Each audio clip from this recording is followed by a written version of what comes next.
ಒಂದು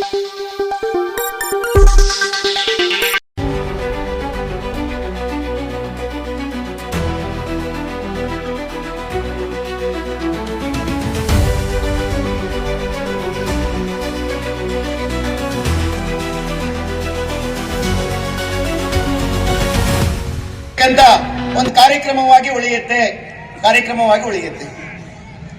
ಕರ್ನಾಟಕದಲ್ಲಿ ನಾನು 29ನೇ ಕಾರ್ಯಕ್ರಮ ಇದು.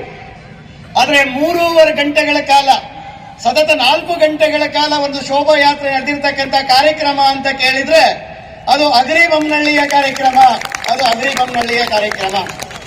ಸತತ 4 ಗಂಟೆಗಳ ಶೋಭಾಯಾತ್ರೆ ನಡೆದು ಇಷ್ಟು ಸಾವಿರಾರು ಸಂಖ್ಯೆಯಲ್ಲಿ ಜನ ಸೇರಿದ್ದೀರಿ ಅಂತ ಕೇಳಿದ್ರೆ ನಿಮ್ಗಿರ್ತಕ್ಕಂಥ ದೈವ ಭಕ್ತಿ ಮತ್ತು ದೇಶಭಕ್ತಿಗೆ ನನ್ನ ಶತಕೋಟಿ ಪ್ರಣಾಮಗಳು.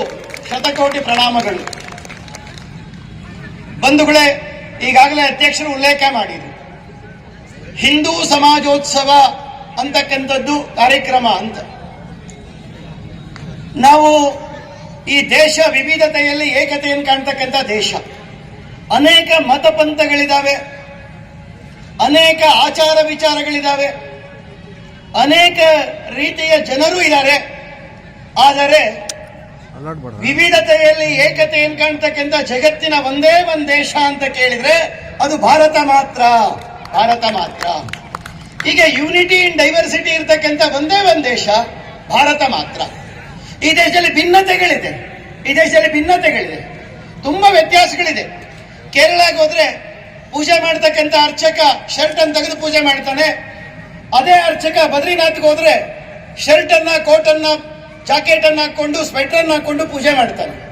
ಪೂಜಾ ಪದ್ಧತಿಯಲ್ಲಿ ವ್ಯತ್ಯಾಸ ಇದೆ. ಆದ್ರೆ ಭಗವಂತನ ಬಗ್ಗೆ ಇರ್ತಕ್ಕಂಥ ನಂಬಿಕೆಯಲ್ಲಿ, ಶ್ರದ್ಧೆಯಲ್ಲಿ ವ್ಯತ್ಯಾಸ ಇದೆಯಾ ಅಂತ ಕೇಳಿದ್ರೆ ಏನೂ ವ್ಯತ್ಯಾಸ ಇಲ್ಲ. ಆಹಾರದಲ್ಲಿ ಭಿನ್ನತೆ ಇದೆ. ಉತ್ತರ ಭಾರತಕ್ಕೆ ಹೋದ್ರೆ ದಾಲ್, ಚಾವಲ್, ರೋಟಿ, ಕಡಿ ತಗೊಳ್ತಾರೆ. ನಾವು ಅನ್ನ ಸಾಂಬಾರ್ ತಗೊಳ್ತೀವಿ. ಇನ್ನೆಲ್ಲ ಉತ್ತರ ಕರ್ನಾಟಕದಲ್ಲಿ ರೊಟ್ಟಿ ತಗೊಳ್ತಾರೆ. ಇನ್ಯಾವುದೋ ಕೇರಳಕ್ಕೆ ಹೋದ್ರೆ ಅನ್ನ ಸಾಂಬಾರ್ ಊಟ ಮಾಡ್ತಾರೆ. ಪಶ್ಚಿಮ ಬಂಗಾಳಕ್ಕೆ ಹೋದ್ರೆ ಅನ್ನ ಸಾಂಬಾರ್ ಊಟ ಮಾಡ್ತಾರೆ. ಈಗ ಆಹಾರದಲ್ಲಿ ಭಿನ್ನತೆ ಇದೆ. ಆದ್ರೆ ಈ ದೇಶ ಒಂದಾಗಿದೆ. ಈ ದೇಶ ಯಾವುದೇ ಮೂಲೆಗೆ ಹೋದ್ರೂ ನಾವು ಸಾಂಸ್ಕೃತಿಕವಾಗಿರ್ತಕ್ಕಂಥ ಭಾರತವನ್ನಾಗಿ ಗುರುತಿಸ್ಕೊಳ್ತೀವಿ. ಸಾಂಸ್ಕೃತಿಕವಾಗಿರ್ತಕ್ಕಂಥ ಭಾರತ ಅಂತ ಯಾಕೆ ಹೇಳ್ತೀವಿ ಅಂತ ಕೇಳಿದ್ರೆ, ಈ ದೇಶದ ಮರ್ಯಾದಾ ಪುರುಷೋತ್ತಮ ಪ್ರಭು ಶ್ರೀರಾಮಚಂದ್ರ. ಆ ರಾಮನ ಹೆಸರನ್ನ ಕೇರಳಕ್ಕೆ ಹೋದ್ರೆ ರಾಮನ್ ಅಂತ ಹೇಳ್ತಾರೆ, ಆಂಧ್ರಕ್ಕೆ ಬಂದ್ರೆ ರಾಮುಡು ಅಂತ ಹೇಳ್ತಾರೆ, ಕರ್ನಾಟಕಕ್ಕೆ ಬಂದ್ರೆ ರಾಮಪ್ಪ ಅಂತ ಹೇಳ್ತಾರೆ, ಮಹಾರಾಷ್ಟ್ರಕ್ಕೆ ಹೋದ್ರೆ ಅವನು ರಾಮ್ ಲಾಲ್ ಆಗ್ತಾನೆ, ಉತ್ತರ ಪ್ರದೇಶಕ್ಕೆ ಹೋದ್ರೆ ರಾಮ್ ಯಾದವ್ ಆಗ್ತಾನೆ, ಮಧ್ಯಪ್ರದೇಶಕ್ಕೆ ಹೋದ್ರೆ ರಾಮ್ ಸಿಂಗ್ ಆಗ್ತಾನೆ, ಹೀಗೆ ಮೇಲಕ್ಕೆ ಹೋದ್ರೆ ರಾಮ್ ಚೌಹಾಣ್ ಆಗ್ತಾನೆ. ಹೀಗೆ ರಾಮನ ಹೆಸರನ್ನ, ಶಿವನ ಹೆಸರನ್ನ, ಕೃಷ್ಣನ ಹೆಸರನ್ನ ಇಡೀ ದೇಶ ಪೂರ್ತಿ ಒಂದಾಗಿ ಸ್ವೀಕಾರ ಮಾಡುತ್ತೆ. ಅಂದ್ರೆ ನಮ್ಗೆ ದೇವರುಗಳಲ್ಲಿ ಭೇದ ಭಾವ ಮಾಡುವಂತ ಕೆಲಸ ನಮ್ಮಲ್ಲಿ ಬಂದ್ಬಿಟ್ಟಿದೆ. ಆದ್ರೆ ಭಗವಂತನಿಗೆ ಭೇದ ಭಾವ ಇಲ್ಲ. ಯಾಕಂದ್ರೆ ಆಕಾಶಂ ಪತಿತೋತೋಯಂ ಯಥಾ ಸಾಗರ ಗಚ್ಚತಿ ಸರ್ವದೇವ ನಮಸ್ಕಾರವಂ ಕೇಶವಂ ಪ್ರತಿ ಗಚ್ಚತಿ ಅಂತ ಹೇಳ್ತೀವಿ. ಆಕಾಶದಿಂದ ಮಳೆ ಹನಿ ಬೀಳುತ್ತೆ. ಬಿದ್ದಂತ ಎಲ್ಲ ಮಳೆ ಹನಿಗಳು ಒಂದಾಗಿ ಬೀಳುತ್ತಾ ಅಂತ ಕೇಳಿದ್ರೆ ಒಂದಾಗಿ ಬೀಳೋದಿಲ್ಲ, ಬೇರೆ ಬೇರೆಯಾಗಿ ಬೀಳುತ್ತೆ. ಬಿದ್ದಂತ ಮಳೆ ಹನಿಗಳು ಹಳ್ಳಕ್ಕೋಗಿ, ನದಿಗೋಗಿ, ಸಮುದ್ರವನ್ನು ಸೇರುತ್ತೆ. ಈಗ ಹೇಗೆ ಒಂದು ಮಳೆ ಹನಿ ಆಕಾಶದಿಂದ ಬಿದ್ದಂಥದ್ದು ಕೊನೆಗೆ ಸಾಗರವನ್ನು ಸೇರುತ್ತೋ, ತನ್ನ ಅಂತಿಮ ಲಕ್ಷ್ಯ ಸಾಗರವೋ, ಹಾಗೆ ನಾವು ಯಾವುದೇ ದೇವರ ಹೆಸರಿನಲ್ಲಿ ನಮಸ್ಕಾರ ಮಾಡಿದ್ರು ಅದು ಭಗವಂತನಿಗೆ ಸಲ್ಲತ್ತೆ. ಹಾಗಾಗಿ ಅಂತ ಸಮಾಜ ನಮ್ಮ ಸಮಾಜ. ಹಾಗಾಗಿ ದೇವರಲ್ಲಿ ಜಾತಿ ಭೇದ ಮಾಡ್ತಕ್ಕಂಥ ವ್ಯವಸ್ಥೆ ಇತ್ತೀಚೆಗೆ ಬಂದಿದೆ. ಸಾವಿರಾರು ವರ್ಷಗಳಿಂದ ಈ ಪದ್ಧತಿ ಇರಲಿಲ್ಲ. ಇಂಥ ದೇಶ ನಮ್ದು. ಹಾಗಾಗಿ ಈ ದೇಶದಲ್ಲಿ ಇವತ್ತು ದುರಂತ ಏನು ಅಂತ ಕೇಳಿದ್ರೆ, ನಾವಿವತ್ತು ಭಾರತ ಜಗತ್ನಲ್ಲಿ ಅತ್ಯಂತ ಶ್ರೀಮಂತ ರಾಷ್ಟ್ರ, ಜಗತ್ನಲ್ಲಿ ಅತ್ಯಂತ ವೈಭವ ರಾಷ್ಟ್ರ, ಜಗತ್ತಿನ ಜನರಿಗೆ ಜ್ಞಾನ, ವಿಜ್ಞಾನ, ಕಲೆ, ಸಾಹಿತ್ಯ, ಸಂಗೀತ, ವಾಸ್ತುಶಿಲ್ಪ, ಜೀವನ ಮೌಲ್ಯಗಳನ್ನ ಎಲ್ಲವನ್ನೂ ಕೊಟ್ಟಿರ್ತಕ್ಕಂಥ ಶ್ರೇಷ್ಠ ನಾಡು ಜಗತ್ನಲ್ಲಿ ಒಂದು ದೇಶ ಇದ್ರೆ ಅದು ನನ್ನ ದೇಶ ಭಾರತ. ಆದ್ರೆ ಅಂತ ದೇಶದಲ್ಲಿ ಇವತ್ತು ನಾವೇನಾಗಿದ್ದೀವಿ? ಜಾತಿಗಳ ಹೆಸರಿನಲ್ಲಿ, ಪಕ್ಷಗಳ ಹೆಸರಿನಲ್ಲಿ, ಭಾಷೆಗಳ ಹೆಸರಿನಲ್ಲಿ ಕಚ್ಚಾಡ್ತಕ್ಕಂಥ ಮನಸ್ಥಿತಿಗಳು ಬಂದ್ಬಿಟ್ಟಿದೆ. ಇವತ್ತು ಕರ್ನಾಟಕ ಮಹಾರಾಷ್ಟ್ರಕ್ಕೆ ಭಾಷೆ ಹೆಸರಿನಲ್ಲಿ ಕಚ್ಚಾಡ್ತೀವಿ, ಗಡಿ ಹೆಸರಿನಲ್ಲಿ ಕಚ್ಚಾಡ್ತೀವಿ. ಕರ್ನಾಟಕ ತಮಿಳುನಾಡು ಹೆಸರಿನಲ್ಲಿ ಭಾಷೆಗಳ ಹೆಸರಿನಲ್ಲಿ ಕಚ್ಚಾಡ್ತೀವಿ.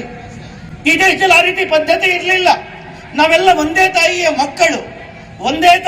ಮಕ್ಕಳು ಅಂದಾಗ ನಮ್ಮಲ್ಲಿ ಭೇದ ಭಾವ ಯಾಕೆ ಬೇಕಾಗಿದೆ? ಈ ರೀತಿಯ ಜಾಗೃತಿಯನ್ನು ಮೂಡಿಸುವ ಸಲುವಾಗಿ ಈ ಹಿಂದೂ ಸಮಾವೇಶ ತುಂಬಾ ಜನರಿಗೆ ಅನ್ಸುತ್ತೆ ಈ ಹಿಂದೂ ಸಮಾವೇಶದಲ್ಲಿ ಇವತ್ತು ನಿಮ್ಮ ಸಡಗರ ಸಂಭ್ರಮ ಕುಣಿದಂಥದ್ದು ನಡೆದಂಥದ್ದು ಆ ಶೋಭಾಯಾತ್ರೆಯಲ್ಲಿ ಕೂಗಿದಂತ ಘೋಷಣೆಗಳು ನಿಮ್ಮ ಉತ್ಸಾಹ ಅದೆಲ್ಲವನ್ನು ನೋಡಿದಾಗ ಹಿಂದೂ ಸಮಾಜ ಜಾತಿ ಹೆಸರುಗಳಲ್ಲಿ ಭಾಷೆಗಳ ಹೆಸರಿನಲ್ಲಿ ಪಕ್ಷಗಳ ಹೆಸರಿನಲ್ಲಿ ಕಚ್ಚಾಡುವ ಸ್ಥಿತಿಯಲ್ಲಿ ಇದೆಯಾ ಅಂತ ಕೇಳಿದ್ರೆ ಒಂದ್ಸಾರಿ ಅನ್ಸುತ್ತೆ ಈ ಸಮಾಜ ಈಗಿಲ್ಲ ಅಂತ. ಆದ್ರೆ ಇನ್ನೆಲ್ಲ ಒಂದು ಕ್ಷಣದಲ್ಲಿ ನಾವು ಮತ್ತೊಮ್ಮೆ ನಾವು ಒಂದಾಗೋಗಲ್ಲ, ಬೇರೆ ಬೇರೆಯಾಗಿ ಕಚ್ಚಾಡ್ತಾ ಹೋಗ್ತೀವಿ. ನೋಡಿ, ಇವತ್ತಿನ ಕಾರ್ಯಕ್ರಮವೇ ಒಂದು ಉದಾಹರಣೆ. ಅಗರಿ ಬೊಮ್ಮನಹಳ್ಳಿಯಲ್ಲಿ ಇವತ್ತಿಲ್ಲಿ ಬಂದಿರತಕ್ಕಂಥವ್ರು ಯಾವುದೋ ಒಂದು ಜಾತಿಯವರು ಬಂದಿಲ್ಲ, ಯಾವುದೋ ಒಂದು ಭಾಷೆಯವರು ಬಂದಿಲ್ಲ, ಯಾವುದೋ ಒಂದು ಪಕ್ಷದವ್ರು ಬಂದಿಲ್ಲ. ಇವತ್ತು ಎಲ್ಲರೂ ನಾವು ಒಟ್ಟಾಗಿ ಸೇರಿದ್ದೀವಿ. ಇದೇ ಜಾಗದಲ್ಲಿ ಮುಂದಿನ ವಾರ ಒಂದು ಜಾತೀಯ ಕಾರ್ಯಕ್ರಮ ನಡೀಲಿ, ಯಾವುದೋ ಒಂದು ಜಾತಿಯ ಕಾರ್ಯಕ್ರಮ ನಡೀಲಿ. ಆ ಜಾತಿಯವರು ಬಿಟ್ಟು ಬೇರೆ ಯಾವ ಜಾತಿಯವರು ಬರಲ್ಲ, ನೋಡ್ಕೊಂಡು ಆ ಕಡೆ ಹೋಗ್ತಾರೆ, ಇದು ನಮ್ ಜಾತಿದಲ್ಲ ಅಂತ. ಆದ್ರೆ ಜಾತಿಗಳು ನಡೆದಾಗ ನಾವು ಬೇರೆ ಬೇರೆ ಆಗ್ತೀವಿ. ಹಿಂದೂ ಅಂತಕ್ಕಂಥ ಧರ್ಮದ ವಿಷಯ ನಡೆದಾಗ ನಾವೆಲ್ಲರೂ ಇವತ್ತು ಜಾತಿ ಮತ ಪಕ್ಷ ಪಂಥ ಭೇದಗಳನ್ನ ಮರೆತು ಒಂದಾಗಿ ಸೇರ್ಲಿಕ್ಕೆ ಕಾರಣ ಆಗಿರ್ತಕ್ಕಂಥದ್ದು ಈ ಹಿಂದೂ ಸಮಾವೇಶ. ಬಂಧುಗಳೇ, ಹಿಂದೂ ಅಂದ್ರೇನೆ ತುಂಬಾ ಜನರು ಮಾತಾಡ್ತಾರೆ ಕೋಮುವಾದ, ಜಾತೀಯವಾದ ಅಂತ ಮಾತಾಡ್ತಾರೆ. ಹಿಂದೂ ಅಂತ ಹೇಳಿದ್ರೆ ನಾವು ಅಭಿಮಾನದಲ್ಲಿ ಹೇಳಬೇಕು, ಯಾರು ಹಿಂಸೆಯಿಂದ ದೂರ ಇರ್ತಾನೋ ಅಂತವನು ಹಿಂದೂ, ಅಂತ ಹಿಂದೂಗಳು ನಾವು. ಈ ದೇಶದ ಮೇಲೆ ಜಗತ್ತಿನ ಆಂಗ್ಲರು, ಡಚ್ಚರು, ಯುರೋಪಿಯನ್ರು, ಮೊಘಲರು, ಹೂಣರು, ಶಕರು ಇವತ್ತಿಗೂ ನಿರಂತರವಾಗಿ ದಾಳಿ ನಡೀತಾ ಇದೆ. ಜಗತ್ತಿನ 197 ದೇಶಗಳಲ್ಲಿ ಅತ್ಯಂತ ಆಕ್ರಮಣ ಮತ್ತು ದಾಳಿಗೊಳಗಾಗಿರ್ತಕ್ಕಂಥ ಒಂದೇ ಒಂದು ದೇಶ ಅಂತ ಕೇಳಿದ್ರೆ ಅದು ಭಾರತ ದೇಶ. ಅಭಿಮಾನದಲ್ಲಿ ಹೇಳ್ಬೇಕಾಗಿರ್ತಕ್ಕಂಥ ಸಂಗತಿ, ಈ ದೇಶ ಜಗತ್ತಿನ ಇನ್ನೊಂದು ದೇಶದ ಮೇಲೆ ದಾಳಿ ಮಾಡಲಿಲ್ಲ, ಇನ್ನೊಂದು ಸಂಸ್ಕೃತಿಯನ್ನು ನಾಶ ಮಾಡಲಿಲ್ಲ, ಇನ್ನೊಂದು ಜನಾಂಗವನ್ನು ಬಹಿಷ್ಕಾರ ಮಾಡಲಿಲ್ಲ, ಇನ್ನೊಂದು ಸಂಸ್ಕೃತಿಯನ್ನು ಹಾಳು ಮಾಡದೇ ಇರತಕ್ಕಂಥ ಜಗತ್ತಿನ ಒಂದೇ ಒಂದು ದೇಶ ಅದು ಭಾರತ ಮಾತ್ರ. ಇಂಥ ದೇಶ ಬಂಧುಗಳೇ, ಭಗವಂತ ಈ ದೇಶದಲ್ಲಿ ಹುಟ್ಟಬೇಕು ಅಂತ ಜಗತ್ತಿನ ಜನರು ಆಸೆ ಪಡ್ತಾರೆ. ಈ ದೇಶದಲ್ಲಿ ಹುಟ್ಟಬೇಕು ಅಂತ ಆಸೆ ಪಡ್ತಾರೆ. ಯಾಕೆ ಅಂತ ಕೇಳಿದ್ರೆ ಅವರು ಮನುಷ್ಯರಾಗಿ ಅಲ್ಲ. ಫ್ರಾನ್ಸ್ ದೇಶದ ಒಬ್ಬ ರೋಮೆ ರೋಲಾ ಅಂತ ಇತಿಹಾಸಕಾರ ತನ್ನ ಆತ್ಮಚರಿತ್ರೆಯಲ್ಲಿ ಬರ್ಕೊಳ್ತಾನೆ. ಏನು ಅಂತ ಕೇಳಿದ್ರೆ, ಭಾರತದಲ್ಲಿ ನಾನು ಹುಟ್ಟಬೇಕು, ಮುಂದಿನ ಜನ್ಮ ಅನ್ನೋದು ನಂದಿದ್ರೆ, ಮುಂದಿನ ಜನ್ಮ ಅಂತ ಇದ್ರೆ ನನ್ನ ಜನ್ಮ ಭಾರತದಲ್ಲಾಗ್ಲಿ. ಅಕಸ್ಮಾತ್ ಮನುಷ್ಯರಾಗಿ ಹುಟ್ಲಿಕ್ಕಾಗದೇ ಇದ್ರೆ, ಅಕಸ್ಮಾತ್ ಮನುಷ್ಯರಾಗಿ ಹುಟ್ಲಿಕ್ಕೆ ಸಾಧ್ಯ ಆಗದೇ ಇದ್ರೆ, ಪಶುವಾಗಿಯೋ ಪಕ್ಷಿಯಾಗಿಯೋ ಗಿಡವಾಗಿಯೋ ಮರವಾಗಿಯೋ ಗಂಗಾ ನದಿಯ ಬದಿಯ ಕಲ್ಲಾಗಿಯಾದ್ರೂ ಸರಿ ನನ್ನ ಮುಂದಿನ ಜನ್ಮ ಭಾರತದಲ್ಲಾಗಲಿ ಅಂತ ಕನಸನ್ನು ಕಾಣ್ತಾರೆ ಬಂಧುಗಳೇ. ಅಂತ ದೇಶದಲ್ಲಿ 84 ಕೋಟಿ ಯೋನಿ ಜೀವರಾಶಿಗಳನ್ನ ದಾಟಿ ಅತ್ಯಂತ ಮೇಧಾಶಕ್ತಿ, ಆಲೋಚನಾ ಶಕ್ತಿ, ಚಿಂತನಾ ಶಕ್ತಿ ಇರ್ತಕ್ಕಂಥ ಮನುಷ್ಯರಾಗಿ ನಾವು ಹುಟ್ಟಿದ್ದೀವಿ. ಹಾಗಾಗಿ ನಾವು ಯೋಚನೆ ಮಾಡಬೇಕು, ಜಾತಿ ಭಾಷೆ ಪಕ್ಷಗಳನ್ನ ದೂರ ಸರಿಸಿ ನಾವೆಲ್ಲ ಹಿಂದೂ ಅಂತಕ್ಕಂಥ ಸಂಕಲ್ಪವನ್ನು ಮಾಡ್ಲಿಕ್ಕೋಸ್ಕರ ಈ ಹಿಂದೂ ಸಮಾಜೋತ್ಸವ. ತುಂಬಾ ಸಾರಿ ಅನ್ಸುತ್ತೆ ಹಿಂದೂಗಳು ಒಟ್ಟಾಗ್ತಾ ಇದ್ದಾರೆ ಅಂತ ಕೇಳಿದ್ರೆ, ತುಂಬಾ ಜನರು ಕಾರ್ಯಕ್ರಮಕ್ಕೆ ಬರದೇ ಇರ್ತಕ್ಕಂಥವ್ರು, ಕಾರ್ಯಕ್ರಮದಲ್ಲಿ ಭಾಗವಹಿಸದೇ ಇರ್ತಕ್ಕಂಥವ್ರು ಮಾತಾಡ್ತಾರೆ, ಏನೋ ಮುಸಲ್ಮಾನರ ವಿರುದ್ಧ ಕ್ರಿಶ್ಚಿಯನ್ರ ವಿರುದ್ಧ ಗಲಾಟೆ ಮಾಡ್ಲಿಕ್ಕೆ ಹಿಂದೂ ಸಂಘಟನೆ ಮಾಡ್ತಾ ಇದ್ದಾರೆ ಅಂತ. ಬಂಧುಗಳೇ, ಈ ಶತಮಾನಗಳ ಕಳೆದ್ರು ಈ ದೇಶದಲ್ಲಿ ಯಾವ ಅಲ್ಪಸಂಖ್ಯಾತರ ವಿರುದ್ಧ ಕದನ ಕಾರ್ತಕ್ಕಂಥ ಹಿಂದೂ ಸಮಾಜ ಅಂತ ಹೇಡಿ ಕೆಲಸವನ್ನು ಎಂದೂ ಮಾಡೋದಿಲ್ಲ. ನಮ್ಮ ಉದ್ದೇಶ ಒಂದೇ, ಈ ಭಾರತದಲ್ಲಿ ಹಿಮಾಲಯಂ ಸಮಾರಭ್ಯಂ ಯಾವದಿಂದು ಸರೋವರಂ ತಮ್ ದೇಹ ನಿರ್ಮಿತಂ ದೇಶಂ ಹಿಂದೂಸ್ತಾನಂ ಪ್ರಚಕ್ಷತೆ.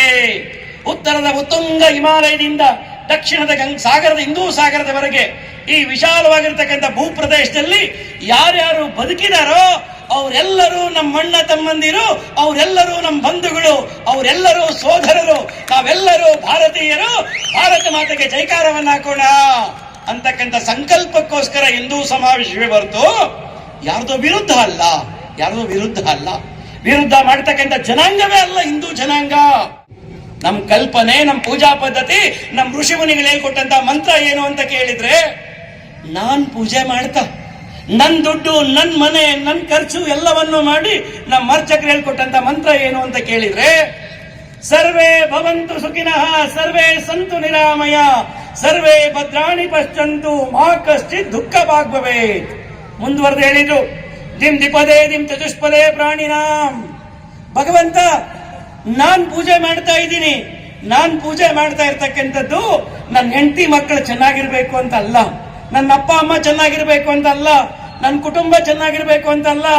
ಭಗವಂತ, ನೀನ್ ಸೃಷ್ಟಿ ಮಾಡಿರ್ತಕ್ಕಂಥ ಜಗತ್ತಿನ ಚರಾಚರ ಜೀವಿಗಳು, ಅದು ಹಿಂದೂ, ಮುಸಲ್ಮಾನ, ಕ್ರೈಸ್ತ, ಯಹೂದಿ, ಪಾರ್ಸಿ, ಜೈನ, ಸಿಖ್ ಎಲ್ಲರೂ ಅಷ್ಟೇ ಅಲ್ಲ, ಪ್ರಾಣಿ, ಜಲಚರ, ವಾಯುಚರ, ಕ್ರಿಮಿ, ಕೀಟ, ಕಿನ್ನರ, ಕೆಂಪುರುಷ ಎಲ್ಲರಿಗೂ ಒಳ್ಳೇದ್ ಮಾಡುವಂತ ಕೇಳಿದಂತ ಮಾನವ ಜನಾಂಗ ಭಾರತೀಯರು ಹಿಂದೂಗಳು ಮಾತ್ರ, ಹಿಂದೂಗಳು ಮಾತ್ರ. ಹಾಗಾಗಿ ನಾವು ನಮ್ಮ ಕುಟುಂಬವನ್ನು ಮಾತ್ರ ಒಂದು ಕುಟುಂಬ ಅಂತ ಹೇಳಲಿಲ್ಲ. ಕೃಣವಂತೋ ವಿಶ್ವಮಾರ್ಯಂ ಅಂತ ಹೇಳ್ದೋ, ವಸುದೈವ ಕುಟುಂಬಕಂ ಅಂತ ಹೇಳ್ದೋ, ಜಗತ್ತನ್ನೇ ಒಂದು ಕುಟುಂಬ ಅಂತ ಪ್ರೀತಿಸ್ತಕ್ಕಂಥ ಜನಾಂಗ ನಾವು.